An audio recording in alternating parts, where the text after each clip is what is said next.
Hello welcome to my YouTube channel once again.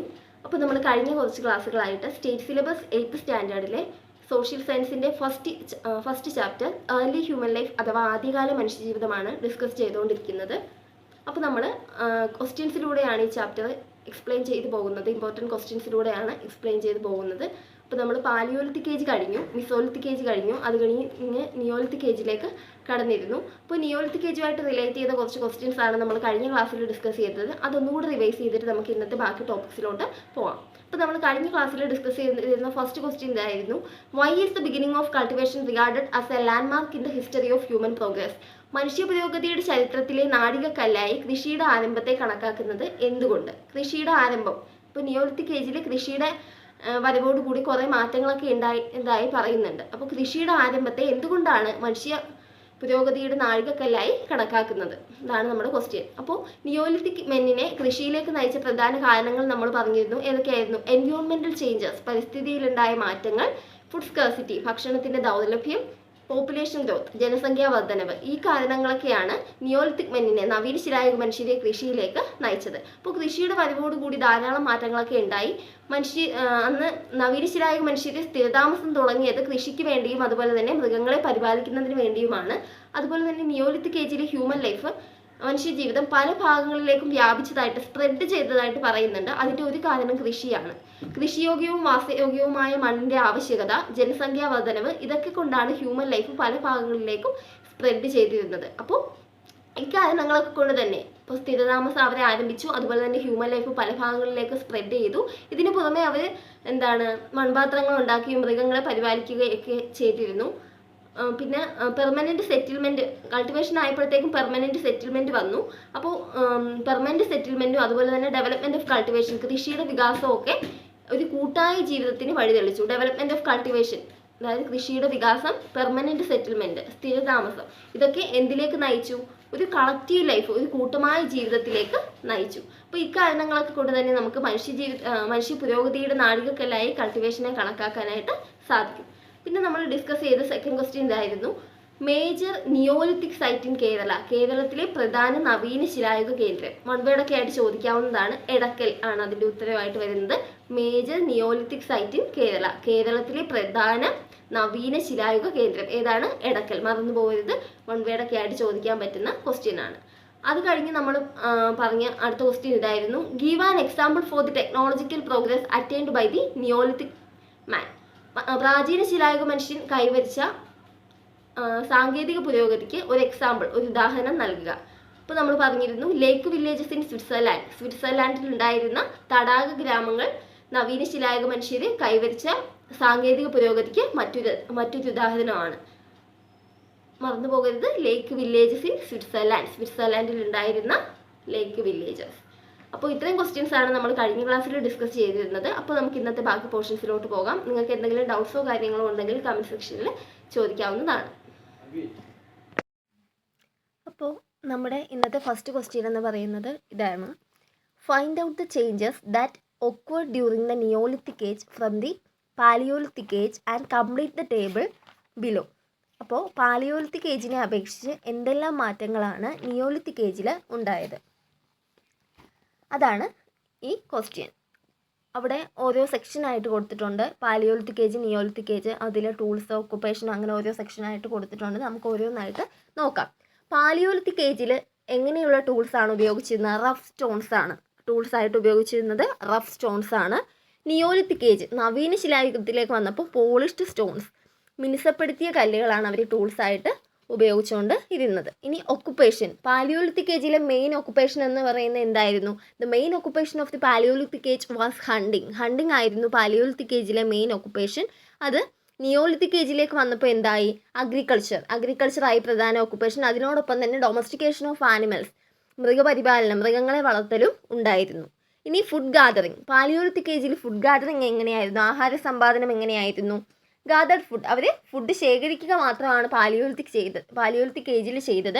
Neolithic ഏജിൽ വന്നപ്പോഴത്തേക്ക് began to produce food, ഭക്ഷണം ഉൽപ്പാദിപ്പിക്കാനായിട്ട് തുടങ്ങി. പിന്നെ സെറ്റിൽഡ് ലൈഫ്, പാലിയോലിത്തിക് ഏജിൽ എങ്ങനെയായിരുന്നു? സെറ്റിൽഡ് ലൈഫ് ഉണ്ടായിരുന്നില്ല, സ്ഥിരതാമസം ഉണ്ടായിരുന്നില്ല. പക്ഷേ നിയോലിത്തിക് ഏജിലേക്ക് വന്നപ്പോൾ ബിഗാൻ സെറ്റിൽഡ് ലൈഫ് സ്ഥിര താമസം തുടങ്ങി. ഇനി അനിമൽ ഹസ്ബൻഡറി എങ്ങനെയായിരുന്നു? മൃഗപരിപാലനം എങ്ങനെയായിരുന്നു? പാലിയോലിത്തിക് ഏജിൽ മൃഗപരിപാലനം ഉണ്ടായിരുന്നില്ല. പക്ഷേ നവീന ശിലായുഗത്തിലേക്ക് നിയോലിത്തിക് ഏജിലേക്ക് വരുമ്പോൾ they began to rear animals. മനുഷ്യർ ആനിമൽസിനെ പരിപാലിക്കാനായിട്ട് തുടങ്ങി, മൃഗങ്ങളെ വളർത്താനായിട്ട് തുടങ്ങി. ഇനി പോട്ടറി. പാലിയോലിത്തിക് ഏജിൽ നോ പോട്ടറി മേക്കിംഗ് ഇല്ലായിരുന്നു. നിയോലിത്തിക് ഏജിലേക്ക് വന്നപ്പോൾ they made pots of clay. നവീന ശിലായുഗ മനുഷ്യരാവട്ടെ മൺപാത്രങ്ങളൊക്കെ നിർമ്മിച്ചു. എന്നാൽ പ്രാചീന ശിലായുഗ മനുഷ്യർ ക്ലേ പോട്ട്സ് ഒന്നും നിർമ്മിച്ചിരുന്നില്ല. No pottery making. ടെക്നോളജിയിൽ പാലിയോലിത്തിക് ഏജിൽ നമുക്ക് പറയാൻ പറ്റുന്നത് പെയിൻറ്റിങ്. അവർ പെയിൻറ്റിങ്സ് ഒക്കെ അതിന് എവിഡൻസ് ആണ്. പെയിൻറ്റിങ്ങിൽ തൽപരരായിരുന്നു, വൈദഗ്ധ്യമുള്ളവരായിരുന്നു. പിന്നെ ഹാൻഡിക്രാഫ്റ്റ്, കരകൗശലം, പിന്നെ സ്കൾപ്ചർ, ഓരോ ശില്പങ്ങളൊക്കെ ഉണ്ടാക്കുന്നതിലൊക്കെ അവർ വളരെ കഴിവുള്ളവരായിരുന്നു. നിയോലിത്തിക് ഏജിലേക്ക് വന്നപ്പോഴും കുറേ പ്രോഗ്രസ് ഒക്കെ ഉണ്ടായി, ടെക്നോളജിക്കലി കുറേ പ്രോഗ്രസ് ഒക്കെ ഉണ്ടായി. നിങ്ങൾക്ക് ഇപ്പോൾ പാലിയോലിത്തിക് ഏജിൽ ഉണ്ടായത് അവിടെ ടെക്നോളജിക്കൽ അഡ്വാൻസ്മെൻറ്റ്സ് തന്നിട്ടില്ലേ, അത് ഓരോ പോയിന്റ് ആയിട്ട് വേണമെങ്കിൽ എഴുതാം. അല്ലെങ്കിൽ ഇങ്ങനെ പെയിൻറ്റിങ്, ഹാൻഡിക്രാഫ്റ്റ്, സ്കൾപ്ചർ എന്ന് എഴുതിയാൽ മതി. അല്ലെങ്കിൽ ഓരോന്നായിട്ട് വിശദീകരിച്ചെഴുതാം. നിയോലിത്തിക് ഏജിൽ വന്നപ്പോൾ പോട്ടറി മേക്കിംഗ് വന്നു, ഹാൻഡിക്രാഫ്റ്റ്, പിന്നെ കരകൗശല വസ്തുക്കളൊക്കെ ഉണ്ടാക്കാൻ തുടങ്ങി, സ്കൾപ്ചർ, ശില്പങ്ങളൊക്കെ ഉണ്ടാക്കാൻ തുടങ്ങി, ഡ്വെല്ലിംഗ് കൺസ്ട്രക്ഷൻ, അതായത് വാസസ്ഥല നിർമ്മാണം, പാർപ്പിട നിർമ്മാണമൊക്കെ തുടങ്ങി.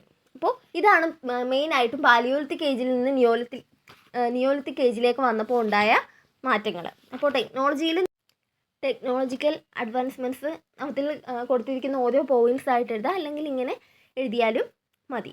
അപ്പോൾ ഒത്തിരി കാര്യങ്ങളിലൊക്കെ അവർ തൽപരരായിരുന്നു എന്ന് നമ്മൾ പറഞ്ഞിരുന്നു. അതൊക്കെയാണ് ടെക്നോളജിയിൽ ഇവിടെ ആഡ് ചെയ്തിട്ടുള്ളത്. ഇനി നമുക്കിതിലെ മലയാളം ടൈപ്പ് ക്വസ്റ്റ്യനിലോട്ട് പോവാം. അപ്പോൾ ഇതാണ് ഇതിൻ്റെ മലയാളം ടൈപ്പ് ക്വസ്റ്റ്യൻ. പ്രാചീന ശിലായുഗത്തെ അപേക്ഷിച്ച് എന്തെല്ലാം മാറ്റങ്ങളാണ് നവീന ശിലായുഗത്തിൽ രൂപപ്പെട്ടതെന്ന് കണ്ടെത്തി ചുവടെ തന്നിട്ടുള്ള പട്ടിക പൂർത്തിയാക്കുക. ഇതാണ് നമ്മുടെ ടെക്സ്റ്റിലെ ക്വസ്റ്റ്യൻ. അപ്പോൾ പ്രാചീന ശിലായുഗം, നവീന ശിലായുഗം എന്തൊക്കെ ചേഞ്ചസ് ആണ് ഉപകരണങ്ങളിലും തൊഴിലിലും അങ്ങനെ കുറച്ച് കാര്യങ്ങളിലൊക്കെ വന്നതെന്നാണ് നമ്മൾ നോക്കാനായിട്ട് പോകുന്നത്. ഉപകരണങ്ങൾ. പ്രാചീന ശിലായുഗത്തിൽ പരുക്കൻ കല്ലുകളാണ് അവർ ഉപകരണങ്ങളായിട്ട് ഉപയോഗിച്ചുകൊണ്ടിരുന്നത്. നവീന ശിലായുഗത്തിലേക്ക് വന്നപ്പോൾ അവർ മിനുസപ്പെടുത്തിയ കല്ലുകൾ ഉപകരണങ്ങളായിട്ട് ഉപയോഗിച്ചിരുന്നു. ഇനി പ്രാചീന ശിലായുഗത്തിലെ പ്രധാന തൊഴിലെന്ന് പറയുന്നത് എന്തായിരുന്നു? പ്രാചീന ശിലായുഗത്തിലെ പ്രധാന തൊഴിലായിട്ട് പറയുന്നത് വേട്ടയാടലായിരുന്നു. പക്ഷെ നവീന ശിലായുഗത്തിലേക്ക് മാറിയപ്പോൾ അവർ കൃഷി ആരംഭിച്ചു. അതുപോലെ തന്നെ മൃഗങ്ങളെ പരിപാലിക്കാനും തുടങ്ങി, മൃഗങ്ങളെ വളർത്താനും തുടങ്ങി. ഇനി പ്രാചീന നിയോലിത്തിക് ഏജിലേക്ക് പോയപ്പോൾ അവർ ഭക്ഷ്യോൽപാദനം തുടങ്ങി. പാലിയോലിത്തിക് ഏജിൽ ഭക്ഷണ ശേഖരണം മാത്രമേ ഉണ്ടായിരുന്നുള്ളൂ. നിയോലിത്തിക് ഏജിലേക്ക് പോയപ്പോഴത്തേക്കും ഭക്ഷ്യ ശേഖരണത്തിൽ നിന്ന് ഭക്ഷ്യോൽപാദനത്തിലേക്ക് അത് വഴിമാറി. ഇനി സ്ഥിരവാസം എങ്ങനെയായിരുന്നു? നമുക്കറിയാം, പ്രാചീന ശിലായുഗത്തിൽ അവർ സ്ഥിരതാമസം, അന്നത്തെ പ്രാചീന ശിലായുഗ മനുഷ്യരെ സ്ഥിരവാസം ആരംഭിച്ചിരുന്നില്ല. നവീന ശിലായുഗത്തിലേക്ക് വരുമ്പോൾ അവർ സ്ഥിരവാസം ആരംഭിച്ചു. ഇനി മൃഗപരിപാലനം എങ്ങനെയായിരുന്നു? പ്രാചീന ശിലായുഗത്തിൽ മൃഗപരിപാലനം ഉണ്ടായിരുന്നില്ല, മൃഗങ്ങളെ വളർത്തൽ ഉണ്ടായിരുന്നില്ല. എന്നാൽ നവീന ശിലായുഗത്തിലേക്ക് വന്നപ്പോഴത്തേക്കും മൃഗങ്ങളെ വളർത്താനായിട്ട് തുടങ്ങി. പാത്രനിർമ്മാണം എങ്ങനെയായിരുന്നു? പ്രാചീന ശിലായുഗത്തിൽ പാത്രനിർമ്മാണം ഇല്ലായിരുന്നു. എന്നാൽ നവീന ശിലായുഗത്തിലേക്ക് വരുമ്പോൾ അവർ മൺപാത്രങ്ങൾ നിർമ്മിച്ചു. ഈ സാങ്കേതിക വിദ്യയിൽ അവർ അറ്റൈൻ ചെയ്ത ആ ഒരു പ്രോഗ്രസ് പ്രാചീന ശിലായുഗത്തിൽ എങ്ങനെയായിരുന്നു? കരകൗശല വസ്തുക്കൾ ഉണ്ടാക്കി, ചിത്രങ്ങൾ വരച്ചു, ശില്പങ്ങൾ ഉണ്ടാക്കി. ഇനി നവീന ശിലായുഗത്തിലേക്ക് വരുമ്പോൾ എന്തൊക്കെയാണ്? അവർ മൺപാത്രങ്ങൾ ഉണ്ടാക്കി, കരകൗശല വസ്തുക്കൾ ഉണ്ടാക്കി, അതുപോലെ തന്നെ പാർപ്പിട നിർമ്മാണം. ഇതൊക്കെയാണ് നവീന ശിലായുഗത്തിലേക്ക് വരുമ്പോൾ പ്രധാനപ്പെട്ട ടെക്നോളജിക്കൽ പ്രോഗ്രസ് ആയിട്ട് പറയുന്നത്.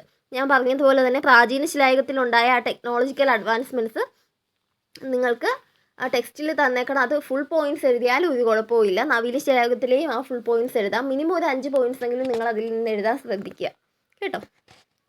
ഇനി അടുത്ത ക്വസ്റ്റ്യനിലോട്ട് പോവാം. അപ്പോൾ നമ്മുടെ നെക്സ്റ്റ് ക്വസ്റ്റ്യൻ ഇതാണ്: what are the features of chalcolithic age? അപ്പോൾ നമ്മൾ അടുത്ത ഏജിലേക്ക് പോവാണ്. പാലിയോലിത്തിക് ഏജ് കഴിഞ്ഞു, മിസോലിത്തിക് ഏജ് കഴിഞ്ഞു, നിയോലിത്തിക് ഏജ് കഴിഞ്ഞു. അടുത്ത ഏജാണ് ചാൽക്കൊലിത്തിക് ഏജ് അഥവാ താമ്രശിലായുഗം. ആ താമ്രശിലായുഗത്തിൻ്റെ പ്രധാനപ്പെട്ട ഫീച്ചേഴ്സ് എന്തൊക്കെയാണ്, സവിശേഷതകൾ എന്തൊക്കെയാണ്? അതാണ് നമ്മുടെ അടുത്ത question. The chalcolithic age was a transition period from stone age to the metal age. Stone ഏജിൽ നിന്നും മെറ്റൽ ഏജിലേക്കുള്ള ഒരു ട്രാൻസിഷൻ പീരീഡ് ആയിരുന്നു ചാൽക്കൊലിത്തിക് ഏജ് എന്ന് പറയുന്നത്. ശിലായുഗത്തിൽ നിന്ന് ലോഹയുഗത്തിലേക്കുള്ള മാറ്റത്തിൻ്റെ കാലമായിരുന്നു താമ്രശിലായുഗം. സ്റ്റോൺ ടൂൾസിൽ നിന്ന് മെറ്റൽ ടൂൾസിലേക്കുള്ള ആ ഒരു ട്രാൻസിഷൻ പീരീഡാണ് ചാൽക്കൊലിത്തിക് ഏജ് എന്ന് പറയുന്നത്. In addition to the stone tools, the people of this period made copper tools as well. ഈ കാലഘട്ടത്തിൽ മനുഷ്യർ ശിലായുധങ്ങൾക്ക് കല്ലുകൊണ്ടുള്ള ഉപകരണങ്ങളോടൊപ്പം ചെമ്പ് കൊണ്ടുള്ള ഉപകരണങ്ങളും നിർമ്മിച്ചു. അപ്പോൾ ഈ ഒരു ടൈമിൽ സ്റ്റോൺ ടൂൾസിനോടൊപ്പം തന്നെ ഇവർ കോപ്പർ ടൂൾസും ഉണ്ടാക്കാനായിട്ട് തുടങ്ങി. അപ്പോൾ സ്റ്റോൺ ടൂൾസിൽ നിന്ന് മെറ്റൽ ടൂൾസിലേക്കുള്ള ആ ഒരു ട്രാൻസിഷൻ പീരീഡാണ് ചാൽക്കൊലിത്തിക് ഏജ് എന്ന് പറയുന്നത്. ഈ ഒരു പീരീഡിൽ അവർ എന്താരംഭിച്ചു എന്നാണ് പറയുന്നത്? ഈ ഒരു പീരീഡിൽ അവർ സ്റ്റോൺ ടൂൾസിനോടൊപ്പം കോപ്പർ ടൂൾസും ഉണ്ടാക്കാനായിട്ട് ആരംഭിച്ചു, ഉപകരണങ്ങളും നിർമ്മിച്ചു. ഇനി നമുക്ക് അടുത്ത ക്വസ്റ്റ്യനിലോട്ട് പോവാം. ഇനി നമുക്ക് ഇതിൻ്റെ മലയാളം ക്വസ്റ്റ്യനിലോട്ട് പോകാം. താമ്രശിലായുഗത്തിൻ്റെ സവിശേഷതകൾ എന്തെല്ലാം? ഉത്തരത്തിലോട്ട് പോവാം. ശിലായുഗത്തിൽ നിന്ന് ലോഹയുഗത്തിലേക്കുള്ള മാറ്റത്തിൻ്റെ കാലമായിരുന്നു താമ്രശിലായുഗം. താമ്രശിലായുഗം എന്ന് പറയുന്നത് ശിലായുഗത്തിൽ നിന്ന് ലോഹയുഗത്തിലേക്കുള്ള മാറ്റം, ആ ഒരു കാലമായിരുന്നു താമ്രശിലായുഗം എന്ന് പറയുന്നത്. ഈ കാലഘട്ടത്തിൽ മനുഷ്യർ കല്ലുകൊണ്ടുള്ള ഉപകരണങ്ങളോടൊപ്പം ചെമ്പ്, അതായത് ചെമ്പിനെ തന്നെയാണ് താമ്രം എന്ന് പറയുന്നത്, ചെമ്പ് കൊണ്ടുള്ള ഉപകരണങ്ങളും നിർമ്മിച്ചു. അപ്പോൾ ഈ ഒരു ഏജിൽ, ഈ ഒരു താമ്രശിലായുഗത്തിൽ മനുഷ്യർ കല്ലുകൊണ്ടുള്ള ഉപകരണങ്ങളോടൊപ്പം അവർ ചെമ്പ് കൊണ്ടുള്ള ഉപകരണങ്ങളും നിർമ്മിച്ചു എന്നാണ് പറയുന്നത്.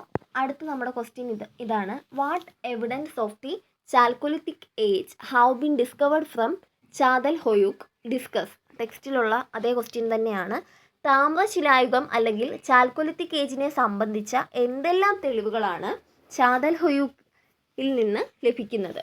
അപ്പോൾ ചാൽക്കൊലിത്തിക് ഏജ് അഥവാ താമ്രശിലായുഗത്തിൽ സംബന്ധിച്ച എന്തെല്ലാം തെളിവുകളാണ് ചാതൽ ഹൊയൂക്കിൽ നിന്ന് ലഭിക്കുന്നത്? നമുക്ക് ഉത്തരത്തിലോട്ട് പോകാം. Catal Huyuk in Turkey is a major site from where evidence for human life in the neolithic and chalcolithic ages have been discovered. നവീന ശിലായുഗത്തിലെയും താമ്രശിലായുഗത്തിലെയും മനുഷ്യജീവിതത്തെക്കുറിച്ചുള്ള തെളിവുകൾ ലഭിച്ചിട്ടുള്ള പ്രധാനപ്പെട്ട ഒരു മേജർ സൈറ്റാണ് ചാതൽ ഹൊയൂക്ക് ഇൻ തുർക്കി. തുർക്കിയിലെ ചാതൽ ഹൊയൂക്ക് എന്ന് പറയുന്നത്. അടുത്തത്, ancient forms of urban settlement existed in this site. ഈ ഒരു സ്ഥലത്ത്, ഈ ഒരു കേന്ദ്രത്തിൽ നഗരജീവിതത്തിൻ്റെ ആദിമ രൂപം നിലനിന്നിരുന്നു. Ancient forms of urban settlement, നഗരജീവിതത്തിൻ്റെ ആദിമ രൂപം നിലനിന്നിരുന്ന ഒരു കേന്ദ്രം കൂടിയായിരുന്നു ഇത്. അടുത്തത്, the major remnants discovered here are the ruins of dwellings. വാസസ്ഥലങ്ങളുടെ അവശിഷ്ടങ്ങളാണ് ഇവിടെ നിന്ന് കൂടുതലായിട്ട് ലഭിച്ചിട്ടുള്ളത്. വാസസ്ഥലങ്ങൾ അവർ നിർമ്മിച്ചതായിട്ട് പറയുന്നുണ്ട്. അപ്പോൾ വാസസ്ഥലങ്ങളുടെ അവശിഷ്ടങ്ങളാണ് ഇവിടെ നിന്ന് കൂടുതലായിട്ട് ലഭിക്കുന്നത് എന്നാണ് പറയുന്നത്. The huts were built using mud bricks. ചെളിക്കട്ടകൾ കൊണ്ടായിരുന്നു കുടിലുകൾ നിർമ്മിച്ചിരുന്നത്. ആ ഒരു ഏജിൽ ചെളിക്കട്ടകൾ കൊണ്ടാണ് കുടിലുകൾ നിർമ്മിച്ചിരുന്നത്. The residues of wheat and barley have been discovered here. ഗോതമ്പ്, ബാർലി തുടങ്ങിയവയുടെ അവശിഷ്ടങ്ങൾ ഈ ഒരു കേന്ദ്രത്തിൽ നിന്ന്, ഈ ചാതൽ ഹൊയൂക്കിൽ നിന്ന് ലഭിച്ചിട്ടുണ്ട്. ഏതിൻ്റെയൊക്കെ അവശിഷ്ടങ്ങളാണ്? വീറ്റ് ആൻഡ് ബാർലി, ഗോതമ്പിൻ്റെയും ബാർലിയുടെയും അവശിഷ്ടങ്ങൾ ഇവിടെ നിന്ന് ലഭിച്ചിട്ടുണ്ട്. Pictures were drawn on the walls of huts. കുടിലുകളുടെ ഭിത്തികളിൽ അവർ എന്ത് ചെയ്തിരുന്നു? പടങ്ങൾ, ചിത്രങ്ങൾ വരച്ചിരുന്നു. Pictures were drawn on the walls of huts. കുടിലുകളുടെ ഭിത്തികളിൽ അവർ എന്ത് ചെയ്തിരുന്നു? ചിത്രങ്ങൾ വരച്ചിരുന്നു. ഇനി നമുക്ക് ഇതിൻ്റെ മലയാളം ടൈപ്പ് ക്വസ്റ്റ്യനിലോട്ട് പോവാം. മലയാളം ടൈപ്പ് ക്വസ്റ്റ്യൻ എന്ന് പറയുന്നത് ഇതാണ്. താമ്രശിലായുഗത്തെ എന്തെല്ലാം തെളിവുകളാണ് ചാതൽ ഹൊയൂക്കിൽ ചർച്ച ചെയ്യൂ? ഇതാണ് നമ്മുടെ മലയാളം ടൈപ്പ് ക്വസ്റ്റ്യൻ. അപ്പോൾ ഇനി നമുക്ക് ഇതിൻ്റെ ഉത്തരത്തിലോട്ട് പോകാം. നവീന ശിലായുഗത്തിലെയും താമ്രശിലായുഗത്തിലെയും മനുഷ്യജീവിതത്തെക്കുറിച്ചുള്ള തെളിവുകൾ ലഭിച്ചിട്ടുള്ള പ്രധാന കേന്ദ്രമാണ് തുർക്കിയിലെ ചാതൽ ഹൊയൂക്ക്. അപ്പോൾ തുർക്കിയിലെ ചാതൽ ഹൊയൂക്ക് എന്ന് പറയുന്നത് താമ്രശിലായുഗത്തെയും നവീനശിലായുഗത്തെയും കുറിച്ചുള്ള പ്രധാന തെളിവുകൾ കിട്ടിയിട്ടുള്ള ഒരു കേന്ദ്രമാണ്. എവിടെയാണ്? ചാതൽഹൊയൂക്ക് ഇൻ തുർക്കി. നഗരജീവിതത്തിൻ്റെ ആദിമരൂപം നിലനിന്നിരുന്ന കേന്ദ്രമായിരുന്നു ഇത്. നഗരജീവിതത്തിൻ്റെ അർബൺ സെറ്റിൽമെൻറ്റിൻ്റെ ഏൻഷ്യൻ്റ് ഫോംസ്, ആദിമരൂപങ്ങൾ നിലനിന്നിരുന്ന ഒരു കേന്ദ്രം കൂടിയായിരുന്നു ഇത്. വാസസ്ഥലങ്ങളുടെ അവശിഷ്ടങ്ങളാണ് ഇവിടെ നിന്ന് കൂടുതലായി ലഭിച്ചിട്ടുള്ളത്. അപ്പോൾ ഇവിടെ നിന്ന് കൂടുതലായിട്ട് നമുക്ക് കിട്ടിയത് എന്ന് പറയുന്നത് വാസസ്ഥലങ്ങൾ. അവർ വാസസ്ഥലങ്ങൾ നിർമ്മിച്ചതായിട്ട് നിയോലിത്തിക് ഏജിലും പറയുന്നുണ്ട്. അപ്പോൾ അങ്ങനെയുള്ള ആ വാസസ്ഥലങ്ങളുടെ അവശിഷ്ടങ്ങളാണ് ഇവിടെ നിന്ന് കൂടുതലായിട്ട് ലഭിച്ചിട്ടുള്ളത്. ചെളിക്കട്ടകൾ കൊണ്ടായിരുന്നു കുടിലുകൾ നിർമ്മിച്ചിരുന്നത്. അപ്പോൾ അക്കാലത്ത് അവരെ കുടിലുകൾ നിർമ്മിച്ചിരുന്നത് ചെളിക്കട്ടകൾ കൊണ്ടാണ്. ഗോതമ്പ്, ബാർലി തുടങ്ങിയവയുടെ അവശിഷ്ടങ്ങൾ ഇവിടെ നിന്ന് ലഭിച്ചിട്ടുണ്ട്. പിന്നെ ഈ ഒരു സൈറ്റിൽ നിന്ന്, ഈ ഒരു കേന്ദ്രത്തിൽ നിന്ന് ഗോതമ്പ്, ബാർലി തുടങ്ങിയവയുടെ അവശിഷ്ടങ്ങൾ, അതായത് തുർക്കിയിലെ ചാതൽഹൊയൂക്ക് എന്ന് പറയുന്ന ആ ഒരു കേന്ദ്രത്തിൽ നിന്ന് ഗോതമ്പ്, ബാർലി തുടങ്ങിയവയുടെ അവശിഷ്ടങ്ങൾ ലഭിച്ചിട്ടുണ്ട്. കുടിലുകളുടെ ഭിത്തികളിൽ ചിത്രങ്ങൾ വരച്ചിരുന്നു. അപ്പോൾ അവർ മഡ്രിക്സ് കൊണ്ടാണ് കുടിലുകൾ, അതായത് ചെളിക്കട്ടകൾ കൊണ്ടാണ് കുടിലുകൾ നിർമ്മിച്ചിരുന്നതെന്ന് പറഞ്ഞിട്ടുണ്ട്. അങ്ങനെയുള്ള ആ കുടിലുകളുടെ ഭിത്തികളിൽ അവർ എന്ത് ചെയ്തിരുന്നു? ചിത്രങ്ങൾ വരച്ചിരുന്നു. ഇനി നമുക്ക് അടുത്ത ക്വസ്റ്റ്യനിലോട്ട് പോകാം. അപ്പോൾ ഇത്രയും കാര്യങ്ങളാണ് തുർക്കിയിലെ ചാതൽഹൊയൂക്ക് എന്ന് പറയുന്ന ഇവിടുന്ന് ആ ഒരു കേന്ദ്രത്തിൽ നിന്ന് നമുക്ക് ലഭിക്കുന്നത്. അപ്പോൾ നമ്മുടെ അടുത്ത ക്വസ്റ്റ്യൻ ഇതാണ്. Major chalcolithic site in Indian subcontinent. Indian ഉപഭൂഖണ്ഡത്തിലെ പ്രധാന താമ്രശിലായുഗ കേന്ദ്രം. ഇന്ത്യൻ സബ് കോണ്ടിനെൻറ്റിലെ മേജർ ചാൽക്കൊലിത്തിക് സൈറ്റ് ഏതാണ്? മെഹർഗഡ് ഇൻ ബലൂചിസ്ഥാൻ.